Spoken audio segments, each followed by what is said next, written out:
Hi, and welcome to Positive Relationships. My name is Irene Attia, and I'm a Christian counsellor. Today we're going to continue our discussion of men's needs and women's needs within marriage.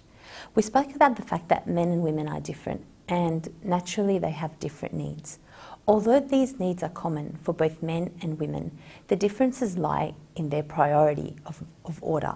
So, although most men will have similar needs to women and most women will have similar needs to men, in terms of priority and where they are in regards to importance for him, they place in a different order. So we've spoken about a woman's first need as that being of affection.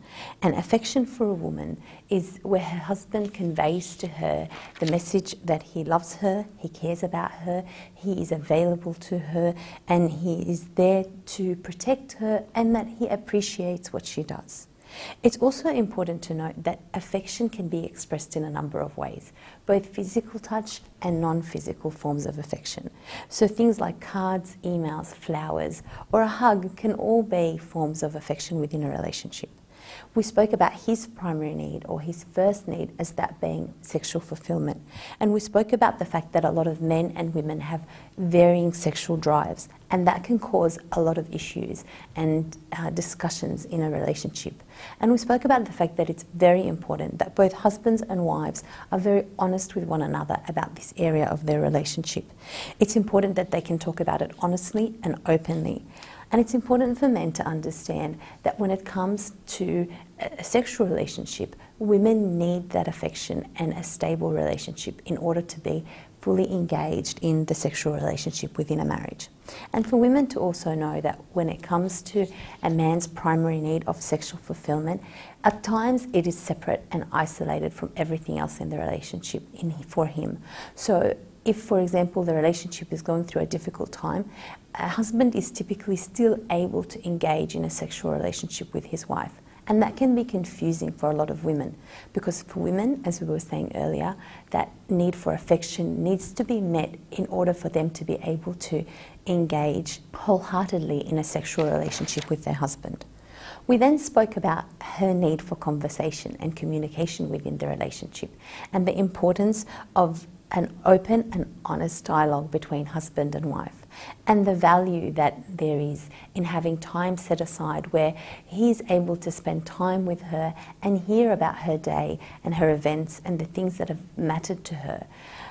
It's important to have that communication, because it's through that communication that all other needs within the relationship can be met. We also spoke about the fact that his next need is a recreational companion. He needs a playmate. He needs someone to have fun with, and who better than his wife?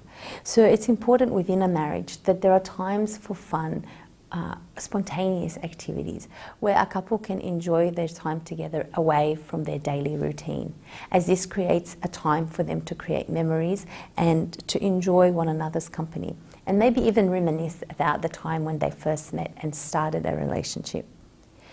The two needs we're going to focus on today, though, are her next need of honesty and openness. She needs to trust him totally. Honesty is the most important quality in a successful marriage. One or both spouses often make the mistake of feeling one way and responding in another. This subtle yet dangerous response allows lying to creep into the relationship. And it's really important as a couple that we create a safe environment to be honest, that we're able to express our views and concerns without fear of reprimand or emotional retribution from the other person. In order for a husband to be honest with his wife and meet this need of being totally open and honest with her, and her being able to totally trust him, he needs to know that his opinion will be heard and not attacked by his wife. So it's important that if I want my husband to be honest with me, that I create a safe environment for him to do so, that I allow him to express his views and his opinions in a safe place where I'm not constantly critical of what he's going to say. And the next need we're going to focus on today is his need for an attractive spouse. And when I say attractive, I'm not talking about a physical shape or a size or a height. I'm talking about an attractive spouse in terms of that self-esteem, that shines through a person. So men are visual, and what they see is often far more important than what they hear. And unfortunately, many women fail to recognise the importance of physical attractiveness to men. But it's also important to note that this is not about, like I said earlier, size or shape or height or weight. It's about how she presents herself. For most women who are happy and feel good about themselves, that will be reflected in their smile. That will be reflected in the way that they greet others. And it will be reflected in the way that they deal with their husbands. And that is what we mean by an attractive spouse. He needs to know that he is important to her in the way that she presents herself to him. So they're the needs that we've spoken about today. I look forward to seeing you next time on our next episode of Positive Relationships.